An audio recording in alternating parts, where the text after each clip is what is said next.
5 বছর ক্ষমতায় ছিলেন, আপনাদের নির্বাচন দেখি নাই? কিভাবে নির্বাচন করেছেন? নির্বাচন করার পরে আমরা ক্ষমতায় ছিলেন না, ক্ষমতায় যাওয়ার পরে কি করেছেন? বাংলাদেশের দুর্নীতিতে 5 বার বিশ্ব চ্যাম্পিয়ন আপনারা বানিয়েছেন না? এখন আবার আমরা কি করেছেন? আপনাদের সেই 5ই আগস্টের পরে যে আপনাদের গ্রহণযোগ্যতা ছিল মানুষের, এখন কি তা আছে? আজকে তলানিতে থেকে গেছে। চাঁদাবাজি, দখলবাজি থেকে শুরু করে নিজেরা নিজে হত্যা করেন। প্রায় 60-70 জন মানুষ নিজেরা আপনার চাঁদাবাজির জন্য, দখলবাজির জন্য আপনার হত্যা করেছেন। ইউনূস সাহেব হলো ভারতের জন্য সবচেয়ে বড় গলার কাটা। কোনো দল ভারতের গলার কাটা না। তা কিন্তু করে এক লেনদুব দর্জিকে সরাইছি, আর নূতন যে আসবে সে তাকে আবার লেনদুব দর্জি বানাবো।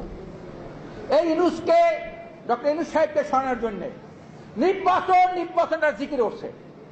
নির্বাচনে দেশের জনগণ, পরিষ্কার অধিকাংশ জনগণ তারা সংস্কার চায় আগে, আওয়ামী লীগের বিচার চায় আগে, তারপরে সংসদ নির্বাচন চায় আগে। অধিকার কেউ কাউকে দেয় না, অধিকার আদায় করে নিতে হয়। আমি বর্তমান ইউনূস সাহেবকে বলবো, আজকে দেশ স্বাধীন হয়েছে 53 বছর। 53 বছরের মধ্যে অনেক নেতার পরিবর্তন হয়েছে, অনেক দফার পরিবর্তন হয়েছে, সরকার কাছে অনেক পরিবর্তন হয়েছে। এদেশের মানুষ সংসদীয় পদ্ধতি সরকার দেখেছে, প্রেসিডেন্সিয়াল পদ্ধতি সরকার দেখেছে, সামরিক সরকার দেখেছে, তত্ত্বাবধায়ক সরকার দেখেছে, অন্তর্বর্তীকালীন সরকার দেখেছে।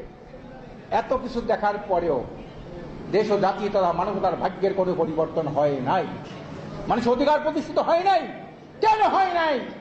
আমি ডক্টর ইউনূস সাহেবকে বলতে চাই, আপনার মতো 10 গুণ যোগ্যতা সম্পন্ন লোক যদি বাংলাদেশে ক্ষমতায় বসে, এই দেশের সুশাসন, ন্যায় বিচার, মানবাধিকার রক্ষা, ভোটাধিকার, ধর্ষণ, ছিনতাই, চাঁদাবাজি কোনোদিন আপনি বন্ধ করতে পারবেন না।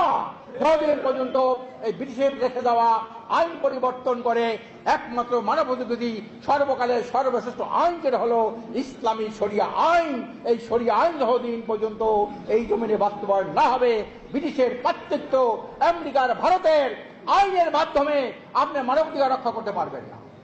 আপনি দুর্নীতি দুঃশাসন বন্ধ করতে পারবেন না, চুরি ডাকাতি বন্ধ করতে পারবেন না। আপনার আমলে 8 বছরে মেয়েরা ধর্ষিত হয় কিভাবে?